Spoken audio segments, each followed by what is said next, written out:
Tales from Shakespeare by Charles and Mary Lamb. Measure for Measure. In the city of Vienna there once reigned a duke of such a mild and gentle temper that he suffered his subjects to neglect the laws with impunity. And there was, in particular, one law, the existence of which was almost forgotten, the duke never having put it in force during his whole reign. This was a law dooming any man to the punishment of death who should live with a woman that was not his wife. And this law, through the lenity of the duke, being utterly disregarded, the holy institution of marriage became neglected, and complaints were made every day to the duke by the parents of the young ladies in Vienna that their daughters had been seduced from their protection and were living as the companions of single men. The good duke perceived with sorrow this growing evil among his subjects, but he thought that a sudden change in himself from the indulgence he had hitherto shown to the strict severity requisite to check this abuse would make his people, who had hitherto loved him, consider him a tyrant. Therefore he determined to absent himself a while from his dukedom, and depute another to the full exercise of his power, that the law against these dishonourable lovers might be put in effect, without giving offence by an unusual severity in his own person.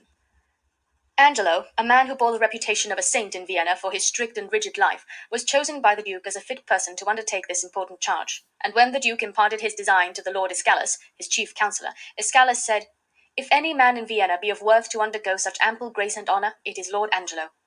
And now the duke departed from Vienna under pretence of making a journey into Poland, leaving Angelo to act as the lord deputy in his absence. But the duke's absence was only a feigned one, for he privately returned to Vienna, habited like a friar, with the intent to watch unseen the conduct of the saintly-seeming Angelo.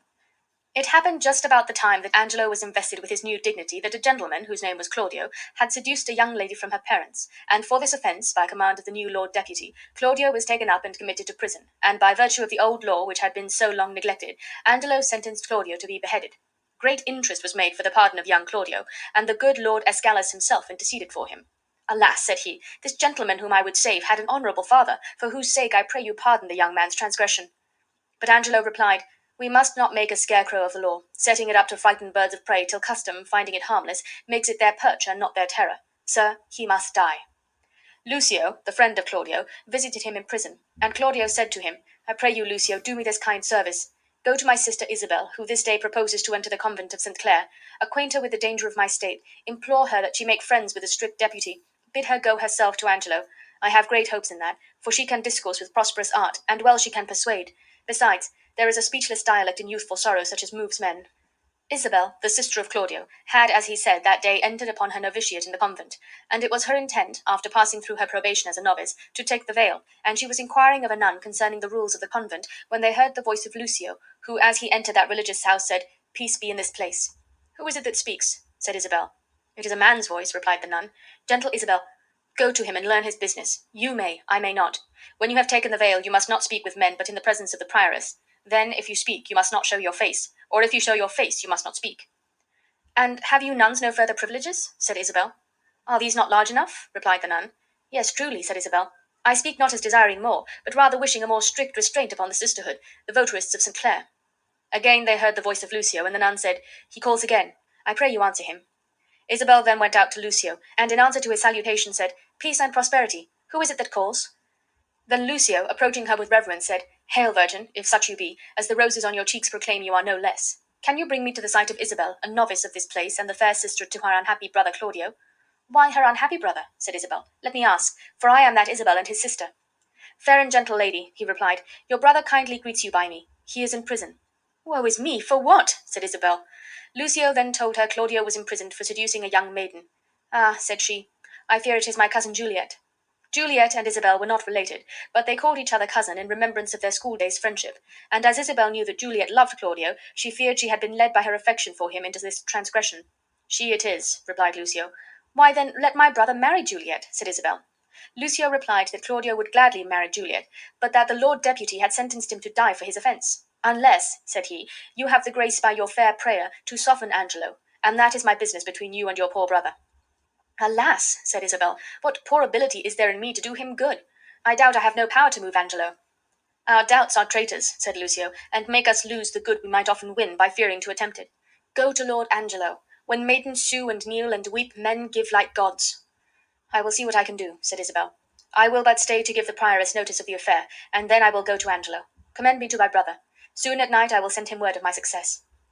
Isabel hastened to the palace and threw herself on her knees before Angelo, saying, "I am a woeful suitor to your honor, if it will please your honor to hear me." "Well, what is your suit?" said Angelo. She then made her petition in the most moving terms for her brother's life. But Angelo said, "Maiden, there is no remedy. Your brother is sentenced, and he must die." "Oh, just but severe law," said Isabel. "I had a brother then. Heaven keep your honor." And she was about to depart. But Lucio, who had accompanied her, said, "Give it not over so. Return to him again, entreat him, kneel down before him, hang upon his gown. You are too cold. If you should need a pin, you could not with a more tame tongue desire it." Then again Isabel on her knees implored for mercy. "He is sentenced," said Angelo. "It is too late." "Too late," said Isabel. "Why, no. I that do speak a word may call it back again. Believe this, my lord, no ceremony that to great ones belongs, not the king's crown, nor the deputed sword, the marshal's truncheon, nor the judge's robe, becomes them with one half so good a grace as mercy does." "Pray you, begone," said Angelo. But still Isabel entreated, and she said, "If my brother had been as you, and you as he, you might have slipped like him, but he, like you, would not have been so stern. I would to heaven I had your power and you were Isabel. Should it then be thus? No, I would tell you what it were to be a judge and what a prisoner." "Be content, fair maid," said Angelo. "It is the law, not I, condemns your brother. Were he my kinsman, my brother, or my son, it should be thus with him. He must die tomorrow." "Tomorrow!" said Isabel. "Oh, that is sudden. Spare him, spare him. He is not prepared for death. Even for our kitchens we kill the fowl in season. Shall we serve heaven with less respect than we minister to our gross selves? Good, good, my lord, bethink you. None have died for my brother's offence, though many have committed it. So you would be the first that gives this sentence, and he the first that suffers it. Go to your own bosom, my lord, knock there, and ask your heart what it does know that is like my brother's fault. If it confess a natural guiltiness such as his is, let it not sound a thought against my brother's life." Her last words more moved Angelo than all she had said before, for the beauty of Isabel had raised a guilty passion in his heart, and he began to form thoughts of dishonorable love, such as Claudio's crime had been, and the conflict in his mind made him turn away from Isabel. But she called him back, saying, "Gentle my lord, turn back. Hark how I will bribe you. Good my lord, turn back." "How? Bribe me?" said Angelo, astonished that she should think of offering him a bribe. "Ay," said Isabel, "with such gifts that heaven itself shall share with you, not with golden treasures or those glittering stones whose price is either rich or poor as fancy values them, but with true prayers that shall be up to heaven before sunrise, prayers from preserved souls, from fasting maids, whose minds are dedicated to nothing temporal." "Well, come to me tomorrow," said Angelo. And for this short respite of her brother's life, and for this permission that she might be heard again, she left him with the joyful hope that she should at last prevail over his stern nature. And as she went away, she said, "Heaven keep your honor safe. Heaven save your honor." Which, when Angelo heard, he said within his heart, "Amen. I would be saved from thee and from thy virtues." And then, affrighted at his own evil thoughts, he said, "What is this? What is this? Do I love her that I desire to hear her speak again and feast upon her eyes? What is it I dream on? The cunning enemy of mankind, to catch a saint, with saints does bait the hook. Never could an immodest woman once stir my temper, but this virtuous woman subdues me quite. Even till now, when men were fond, I smiled and wondered at them." In the guilty conflict in his mind, Angelo suffered more that night than the prisoner he had so severely sentenced. For in the prison Claudio was visited by the good duke, who, in his friar's habit, taught the young man the way to heaven, preaching to him the words of penitence and peace. But Angelo felt all the pangs of irresolute guilt, now wishing to seduce Isabel from the paths of innocence and honor, and now suffering remorse and horror for a crime as yet but intentional. But in the end his evil thoughts prevailed, and he who had so lately started at the offer of a bribe resolved to tempt this maiden with so high a bribe as she might not be able to resist, even with the precious gift of her dear brother's life. When Isabel came in the morning, Angelo desired she might be admitted alone to his presence, and being there, he said to her, if she would yield to him her virgin honor, and transgress even as Juliet had done with Claudio, he would give her her brother's life. "For," said he, "I love you, Isabel." "My brother," said Isabel, "did so love Juliet, and yet you tell me he shall die for it." "But," said Angelo, "Claudio shall not die if you will consent to visit me by stealth at night, even as Juliet left her father's house at night to come to Claudio." Isabel, in amazement at his words, that he should tempt her to the same fault for which he passed sentence upon her brother, said, "I would do as much for my poor brother as for myself. That is, were I under sentence of death, the impression of keen whips I would wear as rubies, and go to my death as to a bed that longing I had been sick for, ere I would yield myself up to this shame." And then she told him she hoped he only spoke these words to try her virtue. But he said, "Believe me, on my honor, my words express my purpose." Isabel, angered to the heart to hear him use the word honor to express such dishonorable purposes, said, "Ha! Little honor to be much believed, and most pernicious purpose. I will proclaim thee, Angelo, look for it. Sign me a present pardon for my brother, or I will tell the world aloud what man thou art." "Who will believe you, Isabel?" said Angelo. "My unsoiled name, the austereness of my life, my word vouched against yours, will outweigh your accusation. Redeem your brother by yielding to my will, or he shall die tomorrow. As for you, say what you can. My false will overweigh your true story. Answer me tomorrow. To whom should I complain? Did I tell this, who would believe me? Said Isabel, as she went towards the dreary prison where her brother was confined. When she arrived there, her brother was in pious conversation with the Duke, who in his friar's habit had also visited Juliet, and brought both these guilty lovers to a proper sense of their fault. And unhappy Juliet, with tears and a true remorse, confessed that she was more to blame than Claudio, in that she willingly consented to his dishonourable solicitations. As Isabel entered the room where Claudio was confined, she said, Peace be here, grace and good company. Who is there? Said the disguised Duke. Come in. The wish deserves a welcome. My business is a word or two with Claudio, said Isabel. Then the Duke left them together, and desired the provost, who had the charge of the prisoners, to place him where he might overhear their conversation. Now, sister, what is the comfort? Said Claudio. Isabel told him he must prepare for death on the morrow. Is there no remedy? Said Claudio. Yes, brother, replied Isabel, there is, but such a one as if you consented to it would strip your honour from you and leave you naked. Let me know the point, said Claudio. Oh, I do fear you, Claudio, replied his sister, and I quake lest you should wish to live, and more respect the trifling term of 6 or 7 winters added to your life than your perpetual honour. Do you dare to die?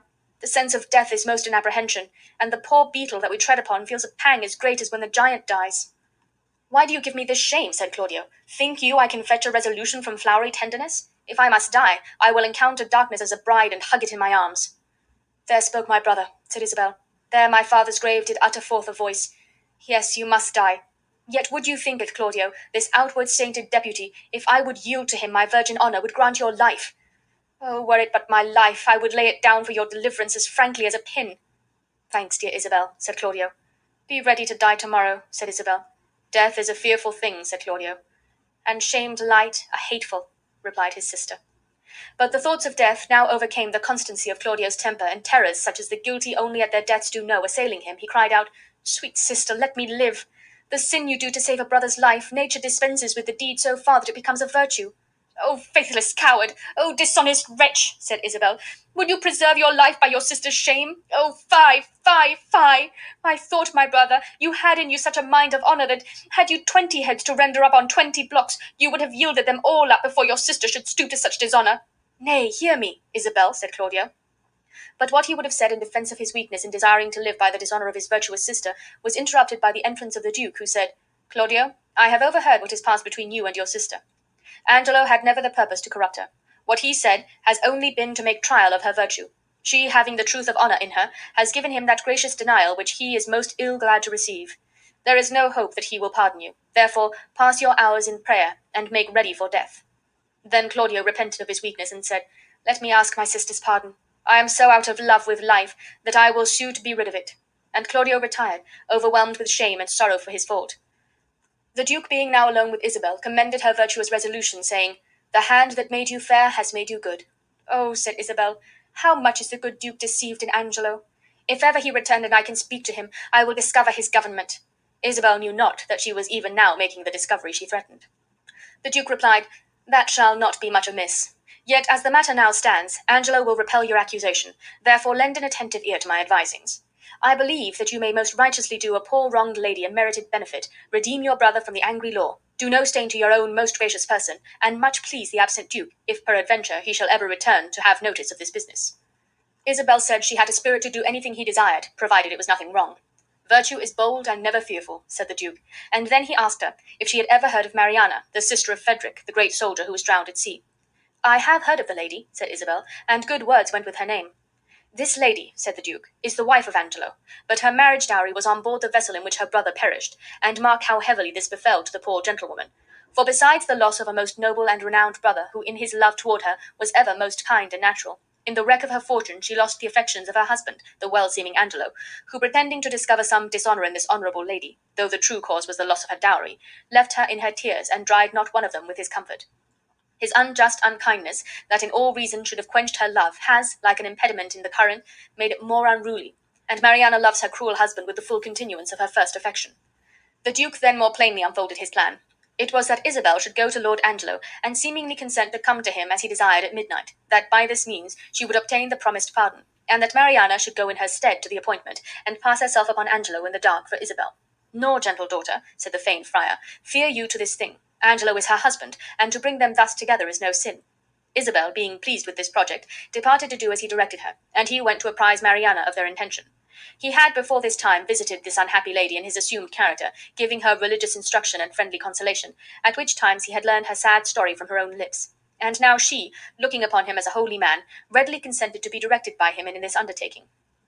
When Isabel returned from her interview with Angelo to the house of Mariana, where the Duke had appointed her to meet him, he said, "Well met, and in good time. What is the news from this good deputy?"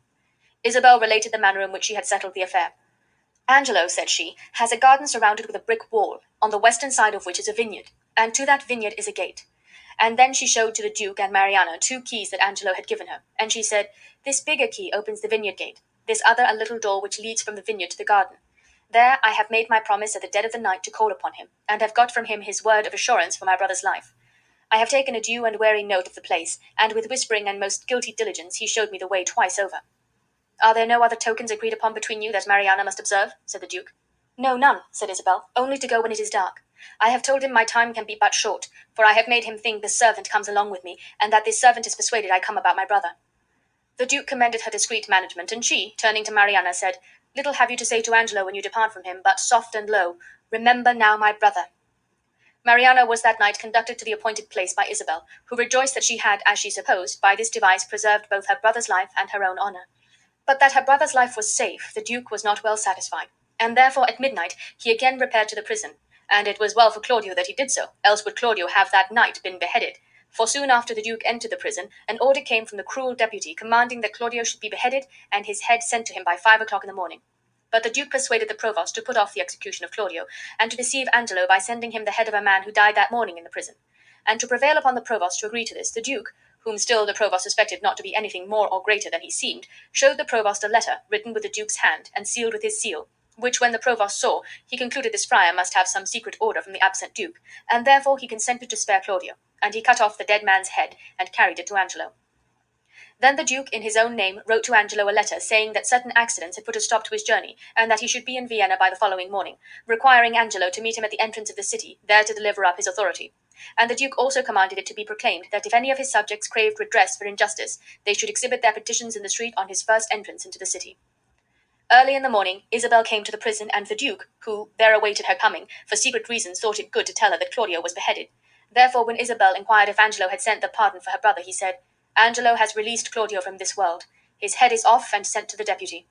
The much grieved sister cried out, "Oh, unhappy Claudio, wretched Isabel, injurious world, most wicked Angelo!" The seeming friar bid her take comfort, and when she was become a little calm, he acquainted her with the near prospect of the Duke's return, and told her in what manner she should proceed in preferring her complaint against Angelo. And he bade her not fear if the cause should seem to go against her for a while. Leaving Isabel sufficiently instructed, he next went to Mariana, and gave her counsel in what manner she also should act. Then the Duke laid aside his friar's habit, and in his own royal robes, amid a joyful crowd of his faithful subjects, assembled to greet his arrival, entered the city of Vienna, where he was met by Angelo, who delivered up his authority in the proper form. And there came Isabel, in the manner of a petitioner for redress, and said, "Justice, most royal Duke! I am the sister of one Claudio, who for the seducing of a young maid was condemned to lose his head. I made my suit to Lord Angelo for my brother's pardon. It were needless to tell your grace how I prayed and kneeled, how he repelled me, and how I replied, for this was of much length. The vile conclusion I now begin with grief and pain to utter.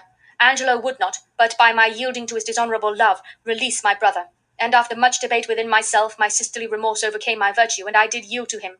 But the next morning betimes, Angelo, forfeiting his promise, sent a warrant for my poor brother's head." The Duke affected to disbelieve her story, and Angelo said that grief for her brother's death, who had suffered by the due course of the law, had disordered her senses. And now another suitor approached, which was Mariana, and Mariana said, "Noble prince, as there comes light from heaven and truth from breath, as there is sense in truth and virtue, I am this man's wife, and, my good lord, the words of Isabel are false. For the night she says she was with Angelo, I passed that night with him in the garden house. As this is true, let me in safety rise, or else forever be fixed here a marble monument." Then did Isabel appeal for the truth of what she had said to Friar Lodowick, that being the name the Duke had assumed in his disguise. Isabel and Mariana had both obeyed his instructions in what they said, the Duke intending that the innocence of Isabel should be plainly proved in that public manner before the whole city of Vienna. But Angelo little thought that it was from such a cause that they thus differed in their story, and he hoped from their contradictory evidence to be able to clear himself from the accusation of Isabel. And he said, assuming the look of offended innocence, "I did but smile till now, but, good my lord, my patience here is touched, and I perceive these poor distracted women are but the instruments of some greater one who sets them on. Let me have way, my lord, to find this practice out." Ay, with all my heart, said the duke, and punish them to the height of your pleasure. You, Lord Escalus, sit with Lord Angelo, lend him your pains to discover this abuse. The friar is sent for that set them on, and when he comes, do with your injuries as may seem best in any chastisement. I for a while will leave you, but stir not you, Lord Angelo, till you have well determined upon this slander. The duke then went away, leaving Angelo well pleased to be deputed judge and umpire in his own cause. But the duke was absent only while he threw off his royal robes and put on his friar's habit. And in that disguise again he presented himself before Angelo and Escalus. And the good old Escalus, who thought Angelo had been falsely accused, said to the supposed friar, Come, sir, did you set these women on to slander Lord Angelo? He replied, Where is the duke? It is he who should hear me speak. Escalus said, The duke is in us, and we will hear you. Speak justly. Boldly, at least, retorted the friar, and then he blamed the duke for leaving the cause of Isabel in the hands of him she had accused, and spoke so freely of many corrupt practices he had observed while, as he said, he had been a looker-on in Vienna, that Escalus threatened him with the torture for speaking words against the state and for censuring the conduct of the duke, and ordered him to be taken away to prison. Then, to the amazement of all present, and to the utter confusion of Angelo, the supposed friar threw off his disguise, and they saw it was the duke himself. The duke first addressed Isabel. He said to her, Come hither, Isabel. Your friar is now your prince, but with my habit I have not changed my heart. I am still devoted to your service. Oh, give me pardon, said Isabel, that I, your vassal, have employed and troubled your unknown sovereignty. He answered that he had most need of forgiveness from her for not having prevented the death of her brother, for not yet would he tell her that Claudio was living, meaning first to make a further trial of her goodness. Angelo now knew that the duke had been a secret witness of his bad deeds, and he said, Oh, my dread lord, I should be guiltier than my guiltiness to think that I can be undiscernible, when I perceive your grace, like power divine, has looked upon my actions. Then, good prince, no longer prolong my shame, but let my trial be my own confession. Immediate sentence and death is all the grace I beg. The duke replied, Angelo, thy faults are manifest. We do condemn thee to the very block where Claudio stooped to death, and with like haste away with him. And for his possessions, Mariana, we do instate and widow you withal, to buy you a better husband. Oh, my dear lord, said Mariana, I crave no other, nor no better man. And then on her knees, even as Isabel had begged the life of Claudio, did this kind wife of an ungrateful husband beg the life of Angelo, and she said, Gentle my liege, O good my lord, sweet Isabel, take my part, lend me your knees, and all my life to come I will lend you all my life to do you service. The duke said, Against all sense you importune her. Should Isabel kneel down to beg for mercy, her brother's ghost would break his paved bed and take her hence in horror. Still Mariana said, Isabel, sweet Isabel, do but kneel by me, hold up your hand, say nothing, I will speak all. They say best men are moulded out of faults, and for the most part became much the better for being a little bad. So may my husband. Oh, Isabel, will you not lend me a knee? The duke then said, He dies for Claudio. But much pleased was the good duke when his own Isabel, from whom he expected all gracious and honourable acts, kneeled down before him and said, Most bounteous sir, look, if it please you, on this man condemned, as if my brother lived. I partly think a due sincerity governed his deeds till he did look on me. Since it is so, let him not die. My brother had but justice in that he did the thing for which he died. The duke, as the best reply he could make to this noble petitioner for her enemy's life, sending for Claudio from his prison house, where he lay doubtful of his destiny, presented to her this lamented brother living. And he said to Isabel, Give me your hand, Isabel. For your lovely sake I pardon Claudio. Say you will be mine, and he shall be my brother too. By this time Lord Angelo perceived he was safe, and the duke, observing his eye to brighten up a little, said, Well, Angelo, look that you love your wife. Her worth has obtained your pardon. Joy to you, Mariana. Love her, Angelo. I have confessed her, and know her virtue. Angelo remembered, when dressed in a little brief authority, how hard his heart had been, and felt how sweet his mercy. The duke commanded Claudio to marry Juliet, and offered himself again to the acceptance of Isabel, whose virtuous and noble conduct had won her prince's heart. Isabel, not having taken the veil, was free to marry, and the friendly offices, while hid under the disguise of a humble friar, which the noble duke had done for her, made her with grateful joy accept the honour he offered her. And when she became Duchess of Vienna, the excellent example of the virtuous Isabel worked such a complete reformation among the young ladies of that city, that from that time none ever fell into the transgression of Juliet, the repentant wife of the reformed Claudio. And the mercy-loving duke long reigned with his beloved Isabel, the happiest of husbands and of princes. End of story.